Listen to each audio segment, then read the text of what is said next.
All right, here we go. CBGM, it's the finals.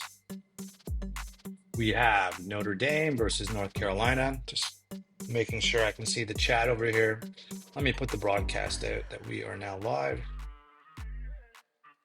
Adelia, Nick. For all the marbles today. That in now. Whoever wants to check out a final of Draft Day Sports College Basketball 2024, the 2D mode, you'll get a sense of the game here. This is CBGM. This is College Basketball General Manager. This is General Manager Games, the website, gmgames.org. Our flagship league is this college basketball game. We've been running one league for the last 4 or 5 years, only this one, mostly because it can be pretty passive in terms of activity. You're not actually just writing trade talk and stuff all the time.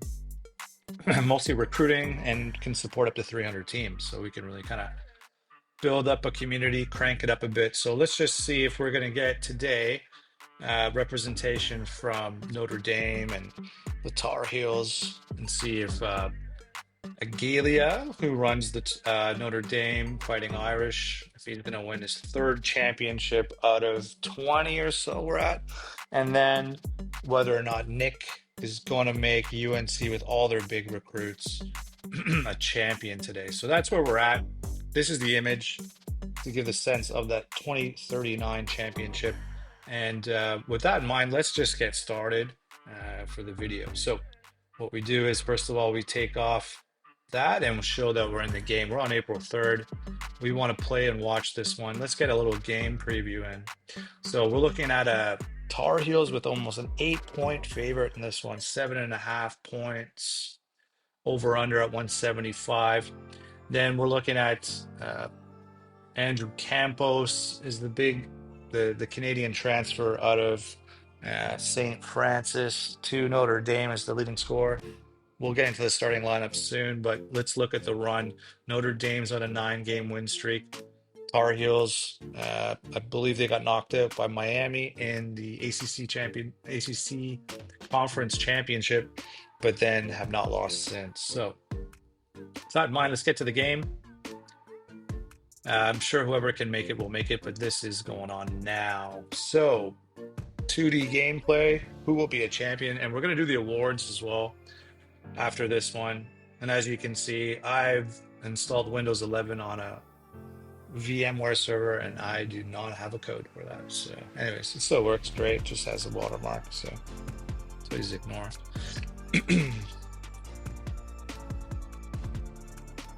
All right, and maybe with some more subscribers, we'll go and just buy a cheap version of Windows 11. Anyways, jokes aside, okay, we got the big, well, it looks like the lineup is changing a bit. We got guards that are under 10 points a game. There's some injuries right now. That's going to hurt, I guess, Notre Dame. Holloway and Campos. Colorado was probably the better representation, but it looks like with this lineup, UNC, Devin Allen just had a monster game against Wichita State. They're almost just marching to the final. Okay. We're about to get the tip. Let's just make sure all the settings are right. Auto sub on, halftime report, no pauses, no sounds, go faster. And with that, we're going to tip. And off we go. And hopefully if anyone's from CBGM, from the league, popping in, want to watch it, just say hi in chat. Gives me someone to talk to. But a couple days ago, we did the Final Four, and we saw UNC knock out Wichita State, one of my teams, and Agalia had two teams going heads up. He had a better ranked Colorado team with John Weaver, and they were not able to overcome his other team of Notre Dame. So we'll see. Right away, Devin Allen hits a huge three. Sets the tone right now for the whole game. So a lot of the times finals are decided based on foul trouble, things of that nature. So pretty interesting that we're seeing kind of a monitoring if the fouls pick up early. So we got Morant right now with one. Siegel, the center, hitting threes, stretching the floor, raising his draft stock. And if you look at the stats at the bottom of the ticker, you can see 12.4 rebounds a game. He's second in the entire CBGM. Cleans that glass up big time. So he's got 5 points down. Allen with a dunk. These two guys are just totally cranking it up. They are definitely the premier recruits besides Tyson Ferreira out of Butler, who is just incredible. So we'll see. He has to be the top pick in the draft, you'd imagine. Just an incredible season. So because if you look at the bottom of the stats, he was able to get his own point guard up to almost, 8.7 points a game, all that kind of stuff. So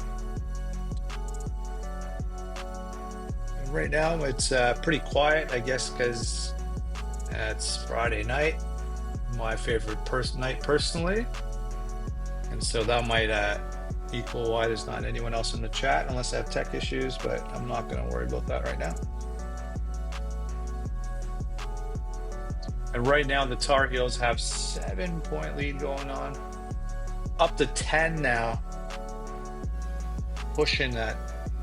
It really does. I honestly, if Notre Dame does win this one, I'd be surprised. And mostly because my Wichita State team was damn good. We hadn't beat this team. They were so deadly.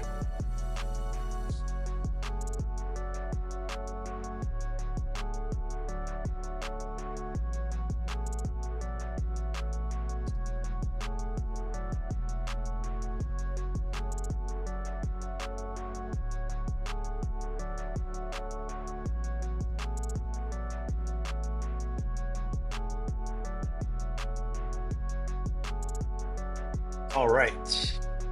It is just cranking up, 16-point lead. Did Notre Dame deserve to be here or what?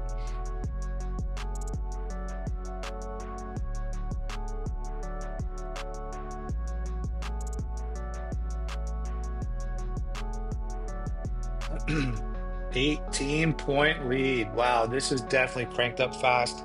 That's a lot of points for 8 minutes. It's it said it was a 175 projection on the over-under. Well, I think UNC is going to hit 100 tonight.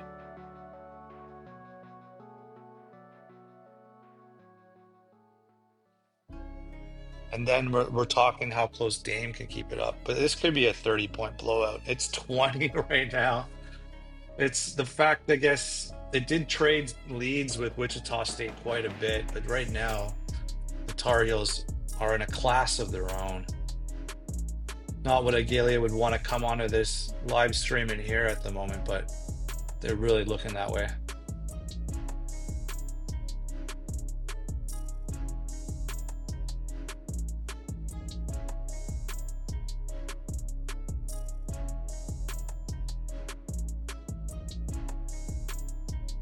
And still a 20-point lead. Devin Allen is not necessarily the biggest contributor right now.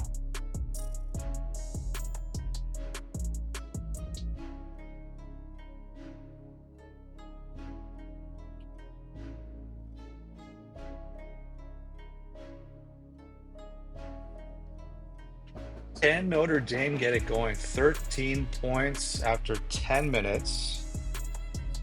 That's, not the worst. We see a lot of games that can go 70 to 50, but right now the Tar Heels are just at a crazy pace, man. I like, this is why I kind of was thinking you'd want Colorado in the final.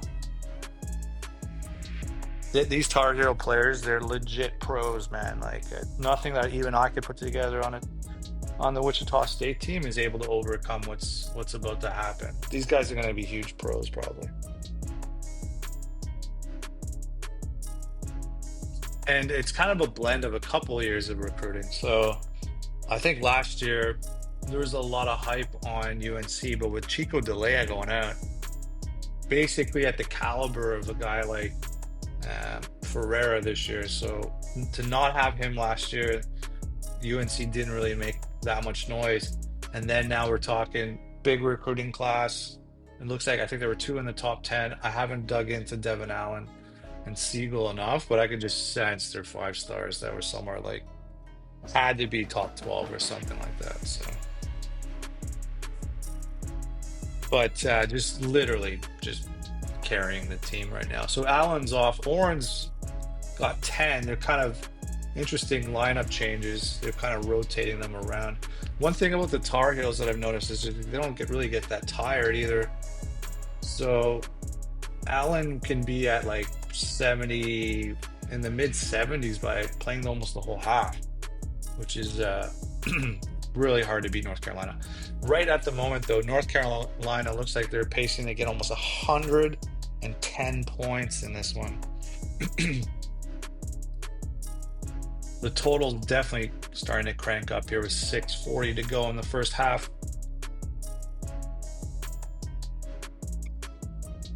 For anyone in the chat, Agalia, how loud is the background music? Is that I'm gonna take that screensaver off, screen power save. It's a good balance between audio and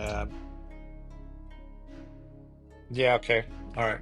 I just don't want to have dead air with me just chatting. So yeah, if you don't like the music or not, sorry. It's just really royalty-free music. But yeah, moving on. Let's take a look at the Tar Heels right now, see how much they can crank it up. Let's see what else we got. Oren, yeah, okay. South Carolina would definitely suit being in a late stage Final Four new court. With the new game, we'll get a new court too with the mod. I think this was Final Four in Texas somewhere. Hence the I don't know, the stars and all that kind of stuff.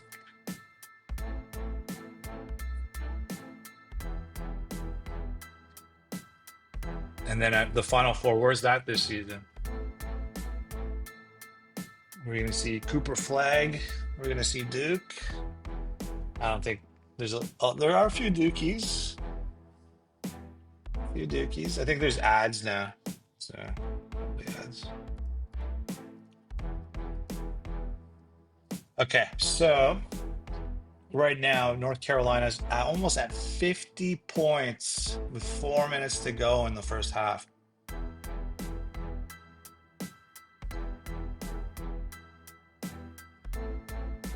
Almost 50 points. This.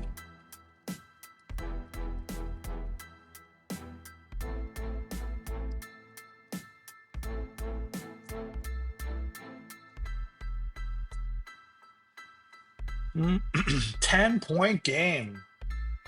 This is starting to get very interesting.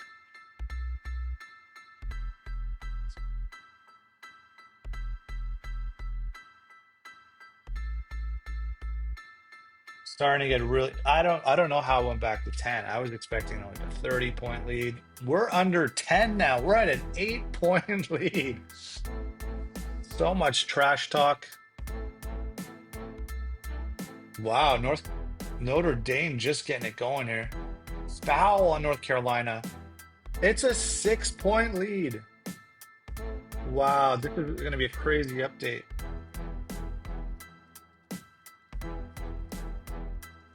So Nick, basically, your team went up as high as 20 points. I don't know if you can hear me with the ad break. We'll see in a sec. But North Carolina has chipped away at this lead.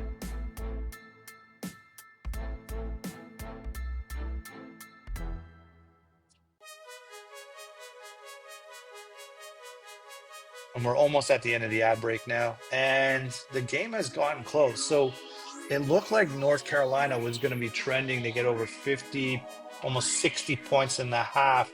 And all of a sudden, Notre Dame did get it down to almost 7. And now we're looking at an 11-point lead. A huge shot from Sean Sharp. Response from Zamiro Guyton.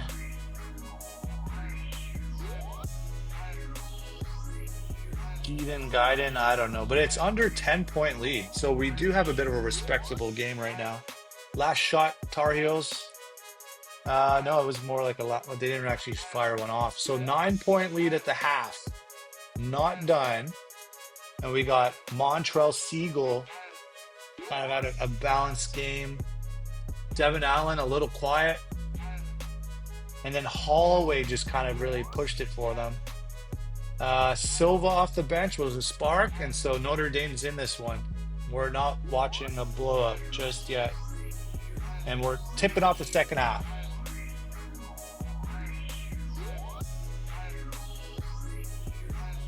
Tipping off the second half at the moment. North Carolina looked projected to maybe get 120 points. And then all of a sudden, the game did swing. Notre Dame showed that they deserved to be in the final. And overall, they're 10th on the season. So you look at the bottom, they're a number one rank in their bracket. So the game saw something in them. We're at 7 points now. An ACC battle. Guess shouldn't have expected a blowout when two conference rivals going at it. We're at a 10-point lead, though. Big shot by Agbai puts UNC up 10.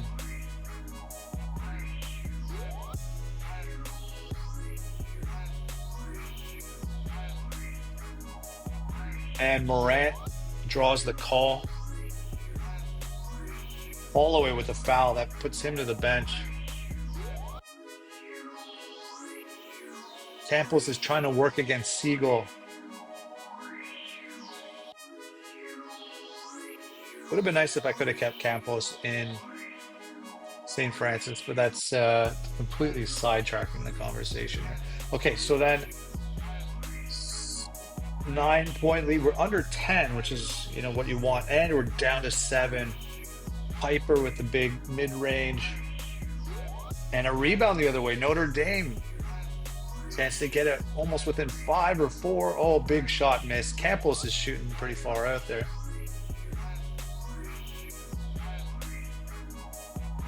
And we're 7-point lead still.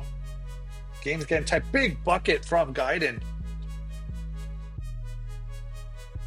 A foul on Piper. So Agbai takes advantage of the hack. Goes from 5 to 7. This is a game right now. And Campos gets it within 5. But a quick answer from Jefferson behind the arc. And Piper answers. Huge shot. The point guard for Notre Dame. And a deep J from Jefferson.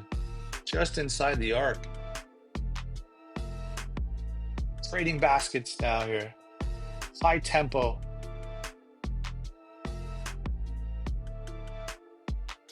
Siegel with the board. Campbell shooting pretty far out for a center.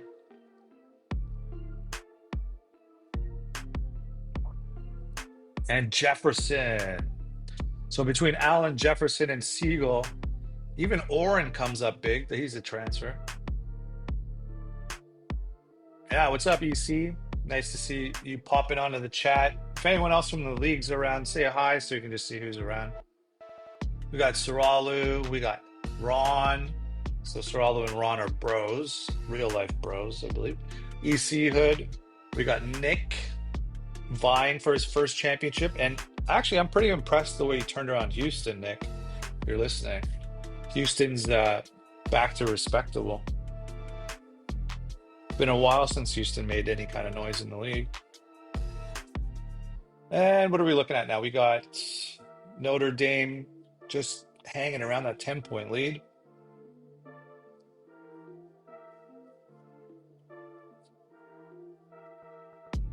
Yeah, there you go, Nick. True story. Houston was like top 12 or something like that. All right, so then we're going with are they going to get it over 10 again, the Tar Heels? Right now, it's still a game, though.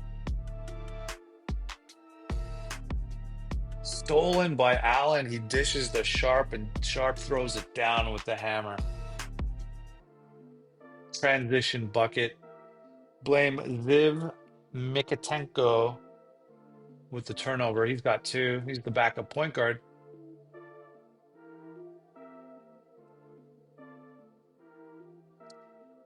And And right now we're still under 10-point lead. That's kind of what you want, just to be in striking distance.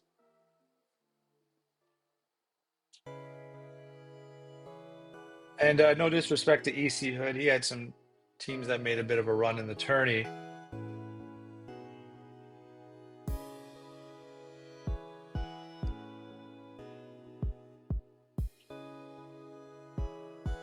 Or an offensive foul. He's not in foul trouble, though. But he's got 15 points for Nick at the moment.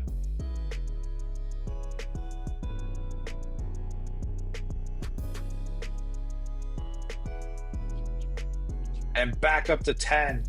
And it's an and one from Jefferson. So, Nick, you want to tell us how many of these guys have gone pro, please? I think Siegel and Allen, they are declared. I think everyone would like to know whether or not your players are going to be gone or not.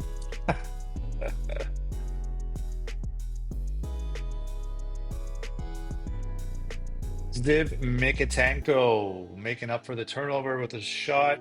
Gets it back under 10. Yep. Once in a while, got to move that mouse.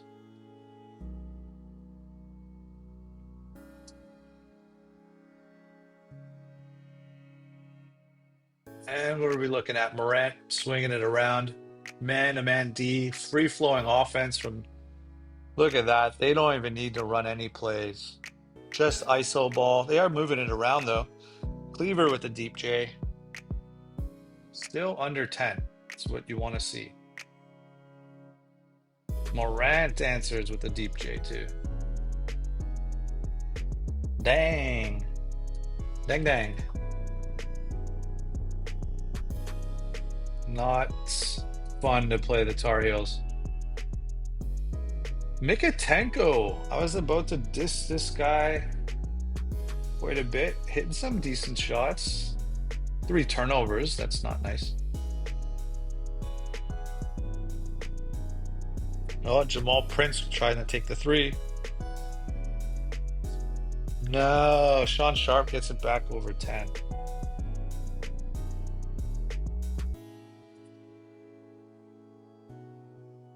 And what are we looking at? Tar Heels. Shots are being missed right now by Dame.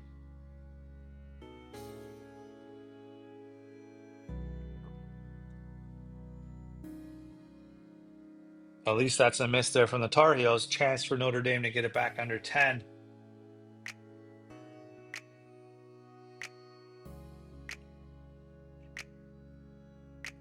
Sharp with the dunk. It's starting to open up again. The wound is getting bigger.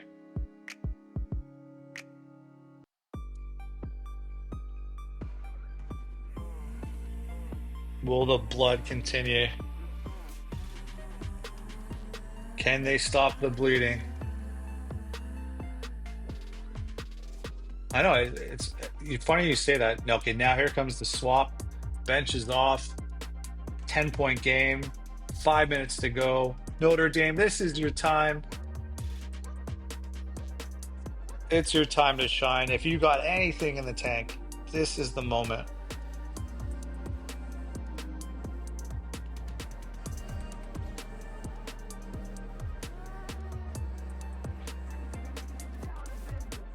Right now, this possession is big. Oh, Siegel and 1 off the Campos hack. Campos is staying on the floor with the 4 fouls. And he dunks it. So Campos trying to play under pressure. Jefferson for 3. That is killer.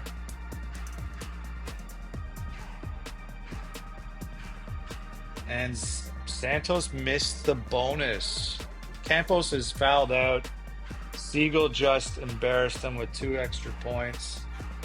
He's getting almost a double-double stat line now. He's almost at 20 and 10, Siegel. Campos is out, gave it his best shot. And that's just, it's not, that is the icing on the cake. Well, only disappointing for one person in the room.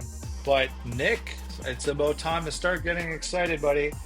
You're going to win, I think, your first championship. Agalia has 2. So, no hard feelings there. And then, Nick, what are you gonna do? I guess keep attacking the top 10 for recruiting. But I find that the game itself kind of balances out. It's in phases. Like you saw Florida go and get all these 5 stars, and then it feels like the game kind of just phased them out, and then some of the other old prestige teams start to kind of get more of a chance to get recruited. Like I think Michigan State might come back around into the mix. We'll see what's going on. Um, Eventually, the Cardinals are going to have to get something done. So it's not easy.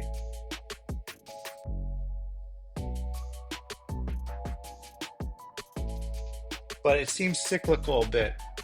It does kind of feel like there's a bit of a trend with some schools and teams, and then it kind of switches up. Like you'll see Maryland and Butler come back into it.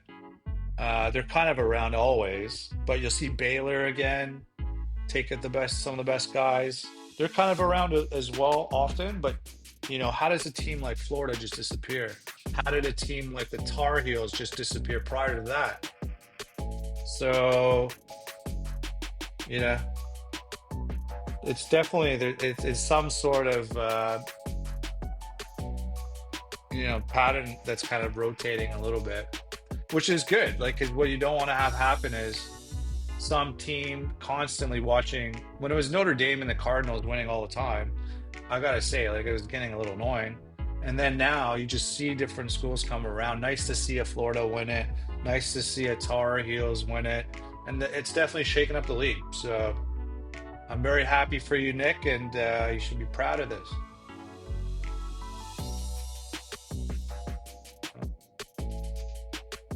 If you were even around in the chat to hear all that.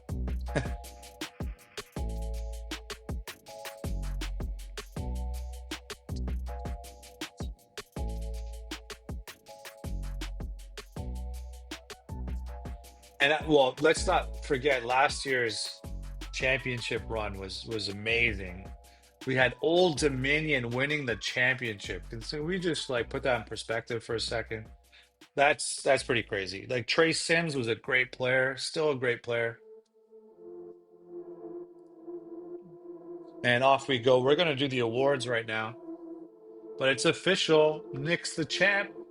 Waited to the last moment to say something, but very respectable to wait till the end there, Nick, but congratulations. So we're at the league awards. I need to take some screen caps here. Don't want to watch the one shining moment video playback. It's quite boring. Okay, awards it is. And I got audio in my headset, but I don't think it passes through from the Mac virtual machine to the actual stream. So anyways, okay, awards time. Who is the best? Who won the Norton aka Naismith award for the entire association? We're looking at Tyson Ferreira. Pretty bloody obvious, you could say. And he's got 4 out of the 5 possible player awards. So I wonder who's going number 1 in the draft. And then we have Devin Allen. I mean, definitely his name needs to be up there. Just cooked Wichita State with 30 in that one. 33, I believe. All right, first team All-Americans. In addition, we're looking at Trey Sims still. So again, ODU getting some legacy kind of respect. And it's annoying that Kansas keeps getting these guys back. I think Ryan Moody's back next season. John Weaver probably deserved to be here. Allred might have had an injury. I'm not too sure. But anyways, Mikael Burton, UConn still, again, one of these teams like I was talking about, stealing top players. The AI kind of came back and has taken back some of the top players, but I think they could get phased out eventually. No one's running them. And second team All-Americans, we're looking at John Weaver. We're looking at Matt Larry, who is coming back to Coppin State for one additional year. And we're looking at a combination. Well, Temple getting in there. Respect to that. Devin Allen making the second team All Americans. Screen cap that for the website article I'm about to make. And that's it. That's a wrap. And then I'm going to push the video out for the on demand. So happy to have everybody. Oh, EC Hoods feeling Jovanovic not getting in there. I feel that too. But Garrick Murphy. So EC Hood does some predictions of first team, second. I don't know if you do first team, second team All Americans, or did you? Don't recall. But I know you do some predictions of both players and obviously the what we call dance partners. You see who makes those articles about the tournament, who's projected to be on the bubble and make it, and so on. So those are pretty fun. But anyways, thanks everybody for a great season. We're almost getting into Draft Day Sports, the version 25.